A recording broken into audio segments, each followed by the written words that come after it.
छोटी प्ली के साथ गया हूँ। कानून ये कहता है इलेक्शन का कि यदि हार जीत का अंतर इनवैलिड वोट से कम है तो उन इनवैलिड वोट्स की रीवेरिफिकेशन रिटर्निंग ऑफिसर, मैं राहुल गांधी की तरह मेरी सेहत नहीं है कि मैं सर्दी टी शर्ट में निकाल दूं, मैं अपनी स्वेटर जैकेट सब पहनूंगा, लेकिन ये ज़रूर है कि सद्भाव यात्रा के अभी जो ओरिजिनल इंस्पिरेशन है प्रवेश हुआ है, तो यहाँ अनेकों धर्म पनपे हैं, अनेकों पंथ पनपे हैं, अनेकों महापुरुष हुए हैं और एक स्थिर ना बैठने की आदत है। वो ठीक है, एग्री करे बड़े लोगों के बारे में, कभी अपने पड़ोसी को ही प्रभावित करके देख लो, अगर अपनी बात से उसको मना सकते हो तो ये जो इतने बड़े बड़े लोग हुए हैं जिन्होंने चाहे सल्तनत बनाई हो या समाज को साथ लेके चले हों या बड़ी फौज का नेतृत्व किया हो, वो आदमी हल्के तो नहीं रहे होंगे। बिल्कुल नहीं रहे होंगे। तो मेरे को वहाँ नमस्कार, मेरा नाम है सत्सिंह और दी हरियाणा टॉक्स आज पहुंचा है सद्भाव यात्रा में। अभी हम उकलाना के गैबीपुर गांव में हैं और सद्भाव यात्रा पूर्व एमपी, पूर्व आईएएस ब्रजेंद्र सिंह कर रहे हैं, मेरे साथ हैं। और आज 5 तारीख से जो शुरू हुई यात्रा, आज 24 अक्टूबर है, 19-20 दिन हो गए हैं। एमपी साहब से जानते हैं कि यात्रा का एक्सपीरियंस क्या है और भी बहुत सारी जुड़ी हुई बातें। तो ब्रजेंद्र सिंह जी, आपका सबसे पहले तो हरियाणा टॉक्स में स्वागत है। सत्सिंह जी, बहुत बहुत धन्यवाद आपका। और कैसे हैं आप? बढ़िया है, चल रहे हैं। अच्छा, मैं ना आपका नाम देख रहा था, ब्रजेंद्र सिंह जी। शायद ये कृष्णा का दूसरा नाम है। हाँ, संधि करो तो यही है, ब्रिज का इंद्र। ब्रिज का इंद्र, ब्रिज का राजा। अच्छा, नाम किसने दिया?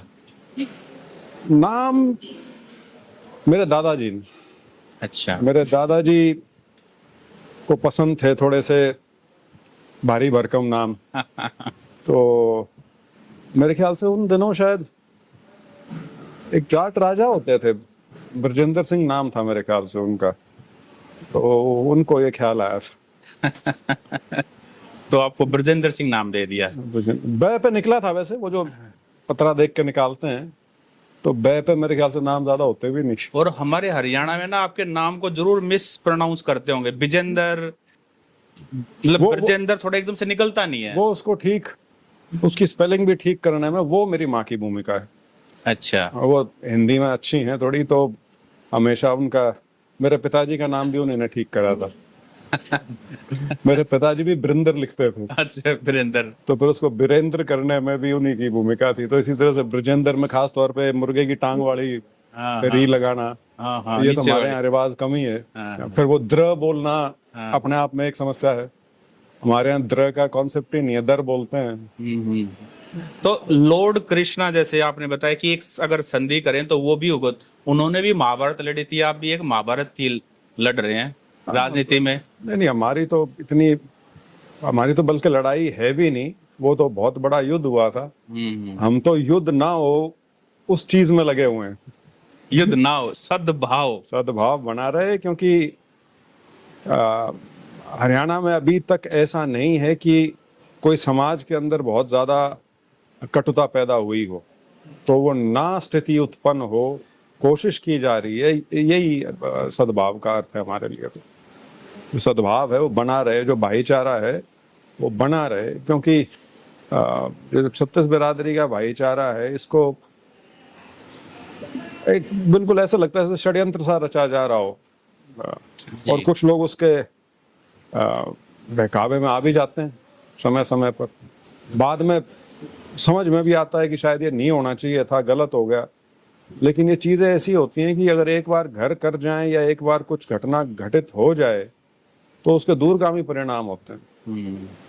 इतिहास का मैं थोड़ा स्टूडेंट रहा हूं, तो कौन सी छोटी चीज कब कितनी बड़ी हो जाए, अगर उसको समय रहते ना रोका जाए तो जब बड़ी हो जाती तभी पता लगता है। आपने इतिहास की बात की, मैं आपका गूगल पे पढ़ रहा था, विकिपीडिया में आपने BA honours Saint Stephen College से की है, फिर जेएनयू से मॉडर्न हिस्ट्री में किया, फिर किंग्स कॉलेज भी, आप लंदन भी गए हैं। तो हिस्ट्री में तो आपकी रुचि क्या, आप उसके तो आप एक्सपर्ट हैं। हाँ, मतलब मैं एक्सपर्ट नहीं, देखिए कोई भी सब्जेक्ट होता है ना, मेरा खुद का निजी मानना है कि एक तो होता है उसकी पढ़ाई, ठीक है, एकेडमिकली आपका सब्जेक्ट है, पढ़ना है, नंबर लेने हैं, क्वालिफाई करना है, ये वो। एक होता है एक सब्जेक्ट के लिए आप उसके लिए फील कर सकें। मेरे को बहुत पहले एक बात समझ में आई थी, पता नहीं किसने कही थी, मुझे ध्यान नहीं, कहते ब्रजेंद्र कभी सोच के देखना, जब हम हिस्ट्री को पढ़ते हैं तो कितने हल्के में पढ़ जाते हैं इतने बड़े बड़े लोगों के बारे में। कभी अपने पड़ोसी को ही प्रभावित करके देख लो, अगर अपनी बात से उसको मना सकते हो तो ये जो इतने बड़े बड़े लोग हुए हैं जिन्होंने चाहे सल्तनत बनाई हो या समाज को साथ लेके चले हों या बड़ी फौज का नेतृत्व किया हो, वो आदमी हल्के तो नहीं रहे होंगे। बिल्कुल नहीं रहे होंगे। तो मेरे को वहां से थोड़ा सा इतिहास का बोध उस नाते होना शुरू हुआ था। तो हरियाणा का भूगोल और हरियाणा के इतिहास से हमें क्या सीखना चाहिए, जो कुछ चल रहा है, जो कुछ हो चुका है? देखिए, हरियाणा एक चीज तो है, चाहे हरियाणा है या पूरा जो पुराने वाला पंजाब है, ये इस देश का वो हिस्सा है जो राजनीतिक तौर पे, सामाजिक तौर पे, आर्थिक तौर पे भी हमेशा प्रगतिशील रहा है। प्रगतिशील भी नहीं हो तो गतिशील जरूर रहा है जी। ये वो इलाका रहा है जहां हमेशा काल का घटनाक्रम जो है वो निरंतर चला है। चाहे वो महाभारत हो, चाहे वो हड़प्पा मोहनजोदाड़ो या सिंधु नदी सभ्यता हो, या सिंधु घाघरा कह लो, अब उसको घग्गर कह लो, जो भी आप उसको नाम देना चाहें, अब शायद उसको सरस्वती घग्गर कहना शुरू कर दिया।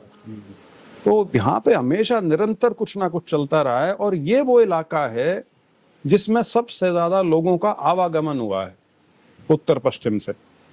पूरी दुनिया से लोग जो हिंदुस्तान का रुख करते थे वो इसी कॉरिडोर से सारे के सारे हिंदुस्तान में प्रवेश हुआ है।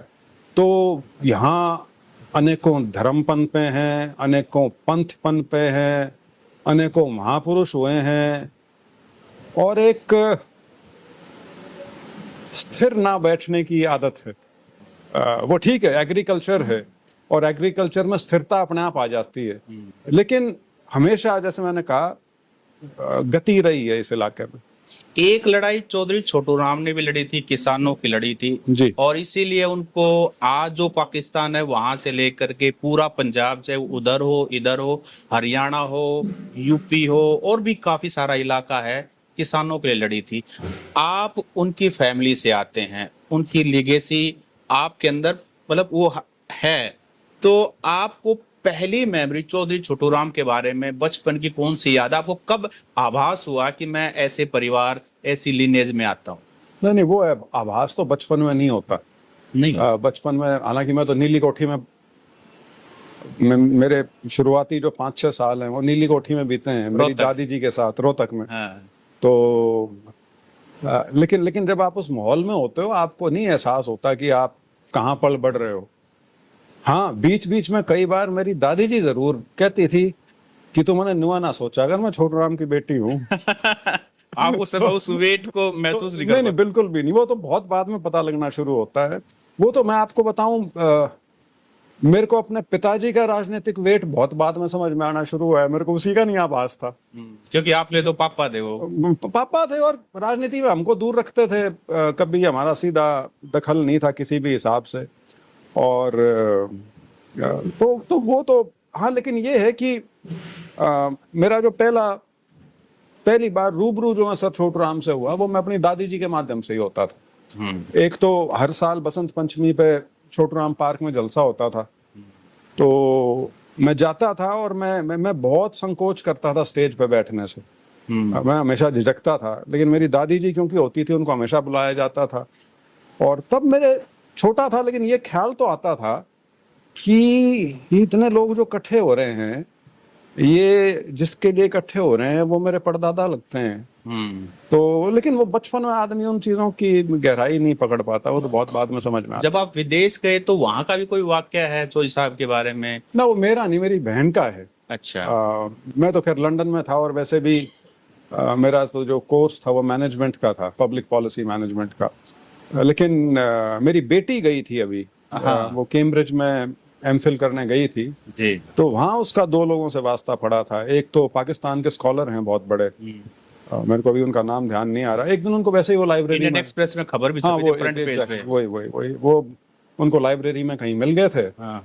तो उनने आके पूछा तो उससे ये था कि बेटा पाकिस्तान से हो? हाँ, बोले शक्ल तो बोले वैसी नहीं, होती। पाकिस्तान से तो नहीं, इंडिया से हूँ। हाँ।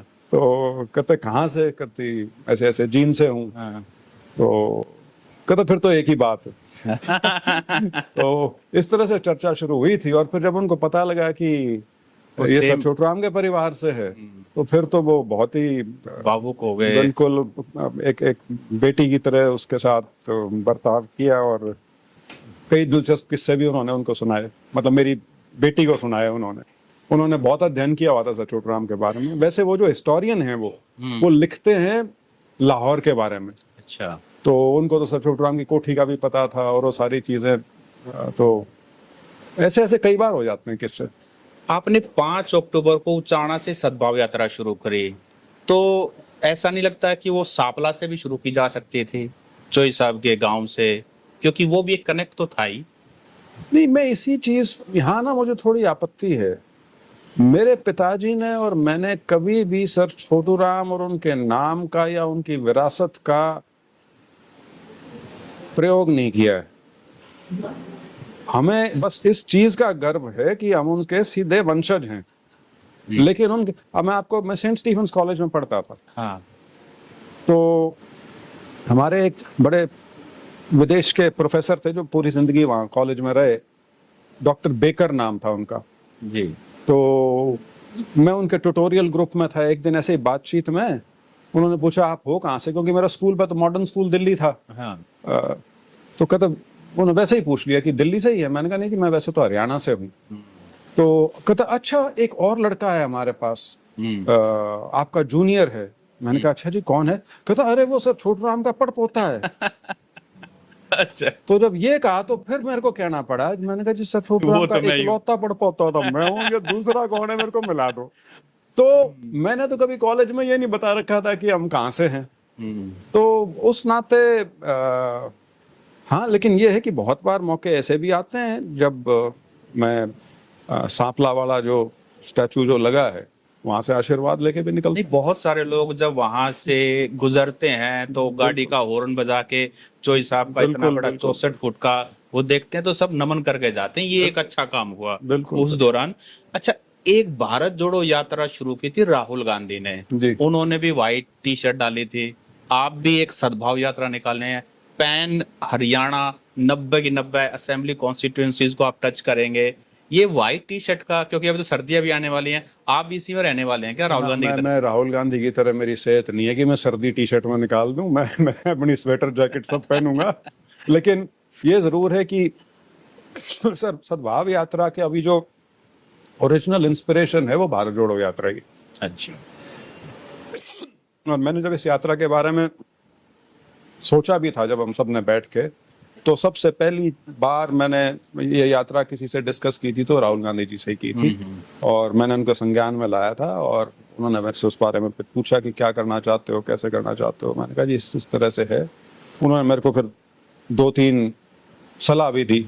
अच्छा, मैं आपके साथ साझा ही करता हूँ। उन्होंने मुझे कहा कि एक वो सुनील दत्त जी ने भी यात्रा की थी, उसके भी वीडियोस वगैरह मिलेंगे, वो भी देखो एक बार। वो भी एक बहुत अच्छा प्रयास था जो किसी ने किया था। बॉम्बे से अमृतसर की थी मेरे ख्याल से जी।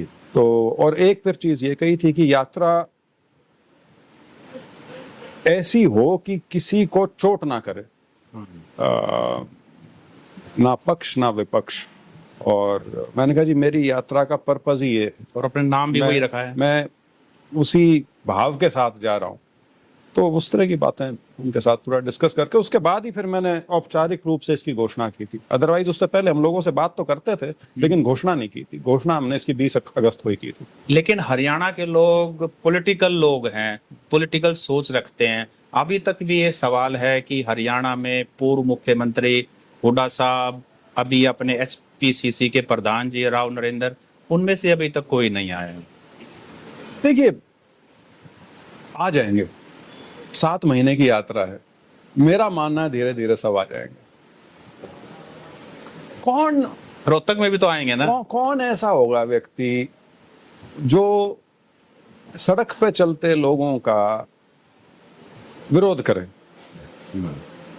ठीक। पक्ष में आना ना आना एक समय की बात हो सकती है, राजनीतिक कारण हो सकते हैं, लेकिन दिलचस्प चीज तो वो होती है जब मुझे कुछ लोग ऐसे मिलते हैं जो इस यात्रा पे टिक्का टिप्पणी करते हैं।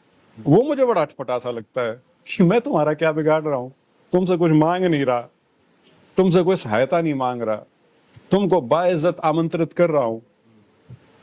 और यात्रा का जो आपने शुरू में सवाल किया, टाइमिंग, हाँ, मैं कौन सा राजनीतिक उल्लू सीधा करने लग रहा हूं आज के दिन, तो आपको व्याकुलता किस चीज की है? तो ये है। लेकिन बाकी जितने भी लीडर्स हैं, मेरा ये मानना है चाहे केंद्र के हों या प्रदेश के हों, कहीं ना कहीं किसी ना किसी समय जिसको जैसे सुविधा होगी जरूर राहुल भी आ सकते हैं। बिल्कुल आ सकते हैं। मतलब कोई बात हुई है, ऐसा बिल्कुल। कोई कमिटमेंट है ऐसा? कमिटमेंट तो मैंने अपनी 7 महीने के दौरान कमिटमेंट तो मैंने टिकट की नहीं ली थी। तो कमिटमेंट कोई किस प्रोग्राम में कब आएगा नहीं आएगा उसकी तो क्या। अच्छा, टिकट पे बात आई, उचाना से आपने चुनाव लड़ा और सिर्फ मात्र 32 वोटों का, जो उसके बाद आप कोर्ट भी गए, उसमें फैसले में लगता है कि कुछ पॉजिटिव नहीं? देखिए अभी तो फिलहाल, क्योंकि वो मामला जो दूसरा पक्ष है, वो जो हाई कोर्ट का जो ऑर्डर था जिसमें उनकी वो एक दरखास्त डिसमिस करी थी, उसको लेकर वो एसएलपी में चले गए सुप्रीम कोर्ट में, तो उसमें थोड़ी तारीख जनवरी की लग गई अभी, तो फिलहाल जनवरी तक तो इंतजार ही करना पड़ेगा। उम्मीद है कि कुछ न्याय होगा? कोर्ट में आदमी उम्मीद के साथ ही जाता है। नहीं, मतलब देखो आजकल तो अलग तरह का सिस्टम है, हालांकि वो हमारी चर्चा का विषय नहीं होना चाहिए। नहीं देखिए, मैं कोर्ट में बहुत छोटी प्ली के साथ गया हूँ। मैंने अपनी पिटीशन को बहुत ज्यादा फैला नहीं रखा। सिंगल पॉइंट की पिटीशन है कि 215 वोट इनवैलिड डिक्लेयर हुई हैं, पोस्टल बैलेट। और कानून ये कहता है इलेक्शन का कि यदि हार जीत का अंतर इनवैलिड वोट से कम है तो उन इनवैलिड वोट्स की रीवेरिफिकेशन रिटर्निंग ऑफिसर खुद करेगा, और करेगा नहीं, बाध्य है करने के लिए, और उसकी वीडियोग्राफी होगी। जी, मैं सिर्फ इस पॉइंट पे गया हूं। मैं ये नहीं कह रहा कि मेरी वोट फालतू हो जाएंगी, कम हो जाएंगी, या मैं जीता हुआ हूं और मेरे को हरा दिया। रिटर्निंग ऑफिसर ने कानूनन जो इसकी जिम्मेवारी थी करने की, वो एक प्रक्रिया है जो नहीं कर रखी। मैं पूरा रिकाउंट भी नहीं मांग रहा, मैं सिर्फ वो 215 वोट जो पोस्टल बैलेट के इनवैलिड डिक्लेयर हुए हैं, सिर्फ उसकी रीवेरिफिकेशन जो रिटर्निंग ऑफिसर को करनी थी, मैं सिर्फ उसकी प्ली लेके गया हूं। तो इसलिए मुझे लगता है कि इसका फैसला टाइम से आ जाएगा। अच्छा, जब आप जमीन पे चलते हैं तो क्या थोड़ा सा हम्बल बनाता है आपको? मैं हवा में पहले भी कभी नहीं उड़ा लंबा चौड़ा। तो मेरे पाँव तो हमेशा जमीन पर रहे हैं, लेकिन फर्क पड़ता है। आप, और खास तौर पे इतनी लंबी यात्रा जब आप करो, हालांकि मैं अभी ये मेरा कहना ठीक नहीं है इतनी लंबी, क्योंकि मैंने अभी 8वें हल्के में अभी हम आए हैं, हल्के 90 हैं, तो यदि मैं इसका 1/3 कर लूँ या आधा कर लूँ, उसके बाद मैं कह पाऊंगा कि इतनी लंबी। लेकिन हाँ, अभी भी जैसे, क्योंकि हम करीब 300 किलोमीटर से ज़्यादा चल चुके होंगे, तो स्वाभाविक सी चीज़ है जब आप ज़मीन पे चलते हैं उस समय एक और भी होता है। एक तो वो लोग आपसे मिलते हैं अलग अलग जगह, वो तो एक अपनी जगह है। आपका दिमाग भी एक अलग सतह पे काम करना शुरू कर देता है एक स्टेज के बाद। तो जो आपको जो म्यूजिक बज रहा है या जो ढोल बज रहे हैं, एक पॉइंट पे आके जब आप चले जा रहे हो, आपको वो सुनना भी बंद हो जाता है और आप कुछ और उधेड़ बुन में चले जाते हैं, और वो डिस्ट्रैक्शन जो है वो अपने आप साइड हो जाती है। आम आदमी का दर्द भी थोड़ा सा समझ में आता है, क्योंकि सभी उतने फॉर्चुनेट नहीं है। वैसे जैसे आप एक परिवार में पैदा हुए तो एक तरह से सिल्वर स्पून वाली बात ही है, क्योंकि सब कुछ था। संघर्ष तो आपको अपने हिस्से का करना पड़ा, लेकिन जो आम आदमी का संघर्ष है वो शायद ज्यादा है, तो वो भी समझ में आ रहा है। मैं इस चीज से ना उतना इत्तेफाक नहीं रखता। संघर्ष हर व्यक्ति का अपना होता है। जरूरी नहीं है कि आदमी अरबपति परिवार में पैदा हुआ हो तो वो भी सुखी हो, उसकी उसकी अपनी समस्या मिलेंगी। वो एक फाइनर ईगो भी एक होती है, कई फाइनर ईगो में ही फंसे रह जाते हैं बेचारे, सब कुछ होते हुए भी कभी सुखी नहीं होते। तो संघर्ष तो मैं 3 साल रगड़ रगड़ के आईएएस में आया हूं। तो मैं मतलब आप कह सकते हो कि मैं पागल होने की स्थिति पे आ चुका था, क्योंकि मेरे सारे जो क्लासमेट्स थे उनको 2-2 3-3 साल नौकरी करते या जिस प्रोफेशन में जाना चाहते थे वहां काम करते हो गए थे, और मैं तभी तैयारी कर रहे थे। मैं कुछ भी नहीं था। और हमारा समाज बड़ा इस मामले में निष्ठुर है। आप कामयाब हो गए तब तो ठीक है, नहीं तो दिनों में लगा हुआ था जी, इसके बस का तो था ही नहीं, बेरा था हमने तो, वो तो शुक्र है हो गया। जैसे मैंने एक और इंटरव्यू में कहा था, मैं ज्यादा सामने नहीं आता था, लेकिन मैं उस टाइम जेएनयू में एमए कर रहा था। तो मेरे पिताजी को एक हमारे परिवार का आदमी था, वो कहता है कि और वैनी है मेरा घर का नाम, और वैनी क्या कर रहा है जी आजकल? कहते भाई वो एमए कर रहा है जेएनयू से। वो कहता है एमए उम्र तो नहीं हुआ करे जी। अब मुझे नहीं पता वो आदमी खुद 12वीं पास भी है या नहीं है, लेकिन समाज जो है हमारा तो लेबल दे दिया, वो उसको कहीं उसकी झलक तो आती है उसमें। हाँ, जीत गए तो सिकंदर। अच्छा, अभी सद्भाव यात्रा को लेकर के अभी आपने बहुत सारे और असेंबली कॉन्स्टिट्यूएंसीज भी कवर करनी है। अब जैसे बेहतर तरीके से हरियाणा को समझ रहे हो, जींद से बाहर निकल के हिसार में आ गए हो, आपने नारनौंद भी कवर किया था हिसार के अंदर, अब आगे जा रहे हो, तो और क्या मतलब संदेश सद्भाव यात्रा को लेकर के जो लोग आपसे मिलने आ रहे हैं? देखिए, हरियाणा वैसे पूरे भारत की दृष्टि से देखो तो बहुत छोटा प्रदेश और कहने को कॉम्पैक्ट भी है, लेकिन जब हरियाणा को आप घूमो तो आपको हरियाणा जैसे छोटे प्रदेश में भी इतनी विभिन्नताएं नजर आ जाएंगी जिसका कोई हिसाब नहीं। मेरी पहली पोस्टिंग जो थी बतौर आईएएस में एसडीएम नारनौल लगा था। अब नांगल चौधरी चले जाओ, आपको ऐसा प्रतीत होता है आप राजस्थान में आ गए। वहां की महिलाओं का जो पहनावा भी है वो भी बिल्कुल अलग है। जब मैं हिसार से एमपी बना, कह देता हूँ टीवी पे, जब मेरे पास नलवा आदमपुर के वहां से लोगों का फोन आता है ना, मेरे को आधी बार समझ में नहीं आता कि बोल क्या रहा है, क्योंकि उनका जो लहजा है तो डायलेक्ट बिल्कुल अलग है। उस डायलेक्ट का जो मेन हिसार वाली साइड अगर आ जाओ और उधर से जींद वाली साइड आ जाओ और फिर रोहतक आ जाओ, रोहतक सोनीपत झज्जर वाली साइड, तो वही बात है, हर 40 मील पे बदलता है सब कुछ। आप अंबाला साइड चले जाओ तो यही नहीं समझ में आती, पंजाबी बोल रहे हैं, हरियाणवी बोल रहे हैं, हिमाचली बोल रहे हैं, डोगरी बोल रहे हैं, कौन सी बोल रहे हैं, वहां का मिश्रण है सारा का सारा जी। तो डिस्कवरी तो बहुत होगी जब घूमेंगे। हालांकि अभी तक तो जो 8 हलके मैं कर रहा हूँ या इसके बाद के भी 6, वो तो वही हैं जो मेरे लोकसभा क्षेत्र के भी थे या जींद जिले के थे या जींद के आसपास के थे। तो इस इलाके से तो मैं वैसे भी वाकिफ हूँ, तो इसमें कोई वो डिस्कवरी वाली बात तो नहीं है। लेकिन इसके बाद सेकंड राउंड जब हम शुरू करेंगे, जो नांगल चौधरी से शुरू होगा, नांगल चौधरी वो बेसिकली आपका भिवानी महेंद्रगढ़ लोकसभा, वो आएगी उसमें पूरी, और फिर कलानौर, महम, बड़ौदा, गोहाना और इसराना, ये नेक्स्ट राउंड वाला है। तो वहां से एक अलग बेल्ट उसको आप कह सकते हो उस नाते, जो जिससे गुजरने का मौका मिलेगा।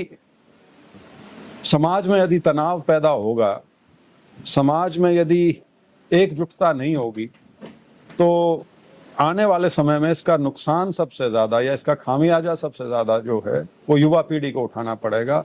तो इसकी जिम्मेवारी भी युवाओं की बनती है कि इस तरह की जो चीजें हैं, जो फिरका परस्ती जिसको हम कहते हैं, समाज में अफरा तफरी करने के जो कुछ लोग हमेशा जुगत में लगे रहते हैं, वो युवाओं को ही रोकनी ही आपकी बड़ी जिम्मेवारी है। लेकिन जो हमारे बड़े बुजुर्ग हैं, जो समझदारी का हाथ हमेशा रखते हैं ऊपर, उनकी भी इतनी बड़ी जिम्मेवारी है जितनी युवाओं की है। लेकिन क्योंकि युवा का जो मन है वो थोड़ा चंचल होता है, वो उसके भटकने का की संभावना थोड़ी ज़्यादा रहती है। तो मेरा युवाओं से खास ये है कि सोशल मीडिया ज़रूर देखें, लेकिन उससे भी ज़्यादा ज़रूरी है अखबार को पढ़ना शुरू कर दें, ताकि आपका जो एक सोचने का जो तरीका है, एक जो विचार है, उसकी अभिव्यक्ति किस प्रकार से हो सके उसको आप समझ पाएं और देख पाएं। धन्यवाद। Thank you sir. Thank you. नमस्कार। Thank you. क्या करेंगे?